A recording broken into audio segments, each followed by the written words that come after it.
Hi, everybody. Bob Minzer, saxophonist with the Yellowjackets, and the four of us are here today to talk about Woohoo! Jackets XL, our new Mack Avenue release. And what we'd like to do is just talk through the 10 tunes on the recording and give you all our impressions and perhaps a little bit of background as to the thinking behind the construction and realization of these tunes. So let's get busy. Uh, Downtown. Well, what I find remarkable about Downtown, it's one of our songs that we've just through the years continued to enjoy performing, and for it to be one of the tunes featured with the WDR, I thought was really great, and it's very challenging from the drum chair without the big band because it's that really fast, probably 200 BPM on some nights, really fast swing feel. And when we brought that to the WDR, it was just bringing those two together and really just finding a way to speak clearly from behind the drum kit so that the foundation is established for the large ensemble. And I think victory was achieved. The emotion of the tune, the blazing melody, and wonderful solos that went through. I thought Downtown came out really good with the WDR. Speaking of which, the bass solo was pretty darn extraordinary. Oh, well, thank you. Oh my goodness. You know what? My goal with Downtown is just to make it to the end. And if I can do that, then I'm happy and satisfied. And if I haven't passed out by the end, if I'm still standing, that's it. Oh my goodness. By far one of my favorite tunes. And I'm probably going to be saying that about every tune that we talk about, but Downtown was actually one of the very, if not the first Yellowjackets tune I ever learned. Wow. When I was studying back home in Perth, a friend of mine did an arrangement of it for a big band, and yeah, so it's a very special tune to me. It was the first Yellowjackets tune I ever learned, and yeah, and getting to, just perform it with the quartet on gigs is so much fun, but with the big band, that was something else. Yeah. And it's such a fun tune. I love the melody. I love being able to play the melody in unison with Bob and have Russ playing some synth bass underneath. I love that. I mean, as you know, when the bass player starts soloing or plays a melody, you lose that. You lose the bottom end and the support. But having the synth bass there, I absolutely love it. And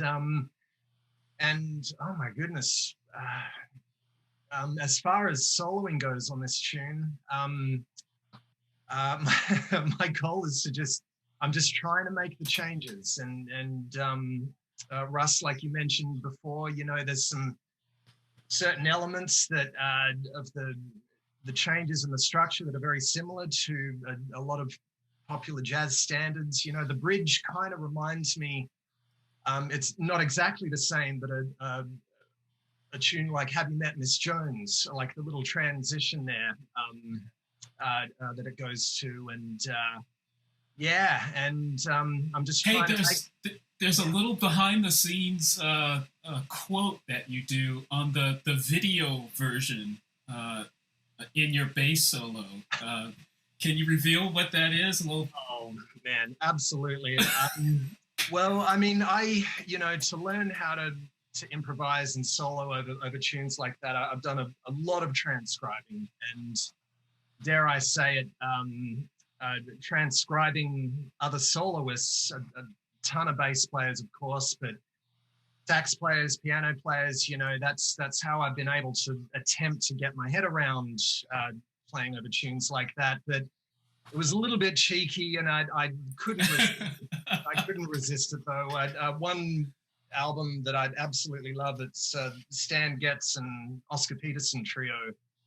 and it's a tune called "I Want to Be Happy," and I snuck in a cheeky little quote there in the second chorus.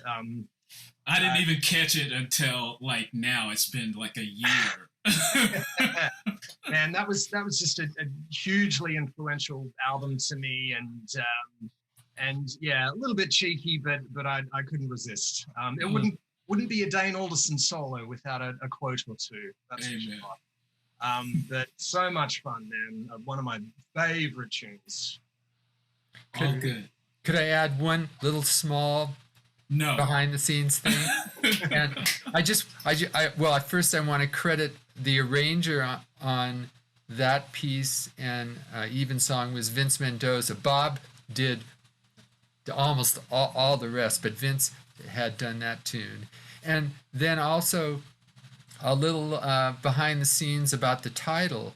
So at one point, Jim Haslip is quite a prolific titler, and he was getting into town.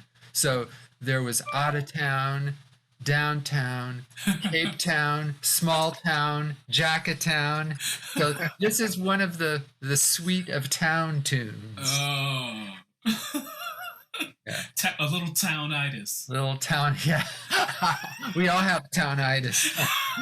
I think this easily could have also been titled Uptown. Uptown, yeah.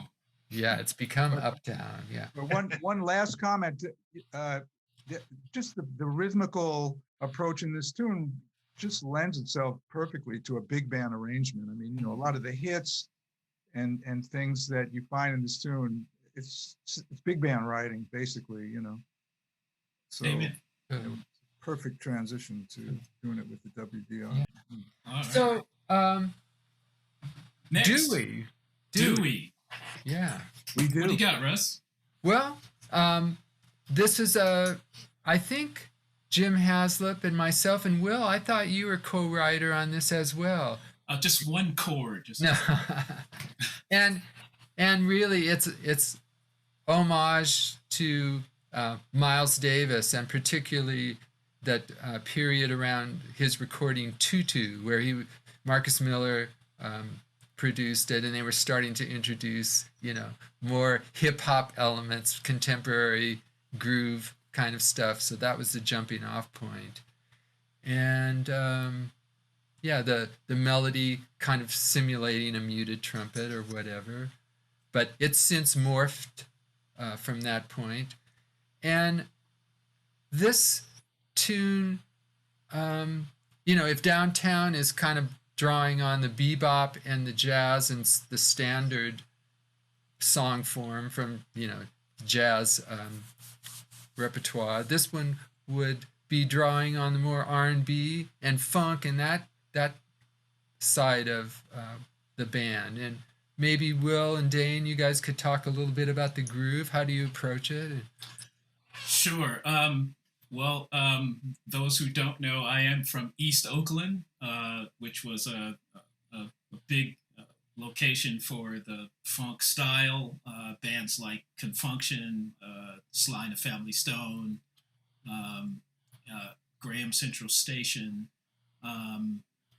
So it's a big part of my background. So when I guess the funk language is presented in a song, in our song list, I'm right at home. You know what to do. And in the hierarchy of any band, the bass and drums, again, provide that foundation, and what a joy it is to express this tune with Dane.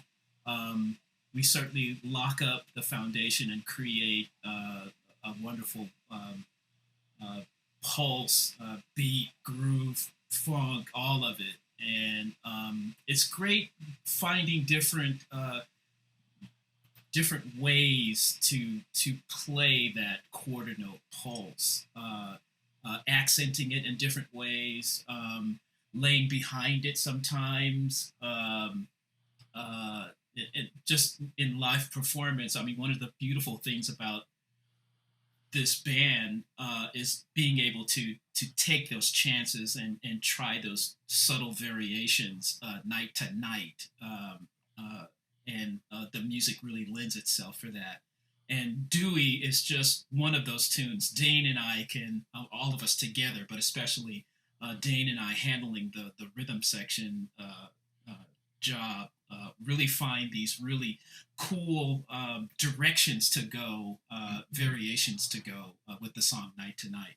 And so WDR add the big band to it, and here we are providing a foundation for the larger ensemble once again. And I think it turned out really, really great.